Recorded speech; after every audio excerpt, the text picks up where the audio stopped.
Long before anyone else was talking about Common Core, Kevin Kookagy and Lynchpins for Liberty were studying this, and they were sounding the alarm bells, and they awoken the leaders first, and then they brought in some of the leading experts from around the country to educate us. How many people were at the Embassy Suites? I don't know.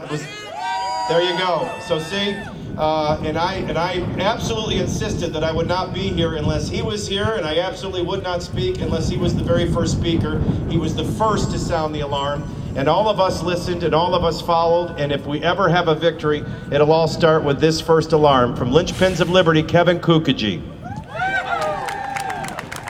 That was extremely generous, Michael, but it wasn't true. I was one of the first, but actually it was about 14 months ago that we met in a little restaurant down the street. And in that room with me were Bobby Petray, Catherine Hudgens, Karen Bracken, Brenda Causey, Jim Egan. Am I forgetting anybody? Lori Day. And we began to put together a strategy to push back against Common Core, which had come here as early as 2009, under cover of darkness, as you remember, during the Bredesen administration. No, it was a part of the bait and switch, wasn't it? No, Race to the Top and ending the part of the No Child Left Behind. Well, that meeting led to our wildly successful event that Michael referred to on April 30th, 2013, Confronting the Common Core, where we had over 600 people.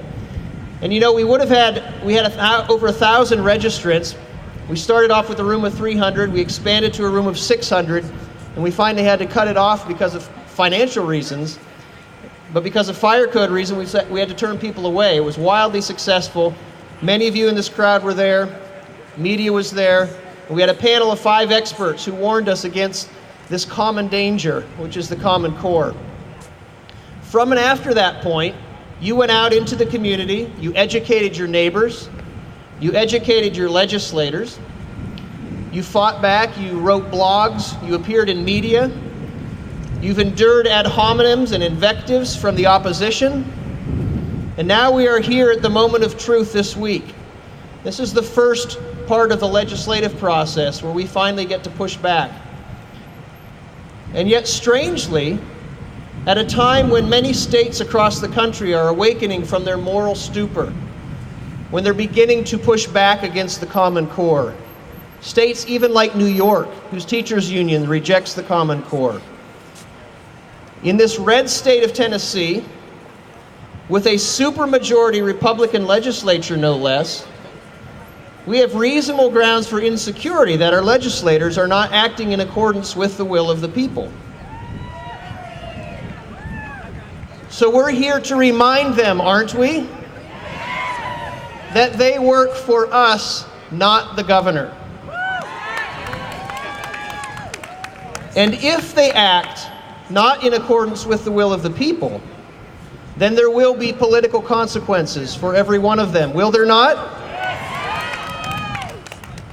And although they have the power, there's not just political consequences, by the way, because although they have the power to reject the will of the people, they do not possess the authority. Because the decrees of temporary masters do not have moral force if they do not conform with the laws of nature and nature's God, and if they are passed without the consent of the people governed. For when the state transgresses its legitimate authority, as it is doing here in the education sphere, by inserting itself into the most fundamental of all of our rights, we don't just have a privilege. We don't just have a right, ladies and gentlemen. We have a duty. Not only for ourselves, but for the past and for the future generations, to oppose such a usurpation of power, which is a violation not only of our Constitution, but of human nature itself. Such abuses of power weaken and corrupt the very social institutions that were intended to preserve culture.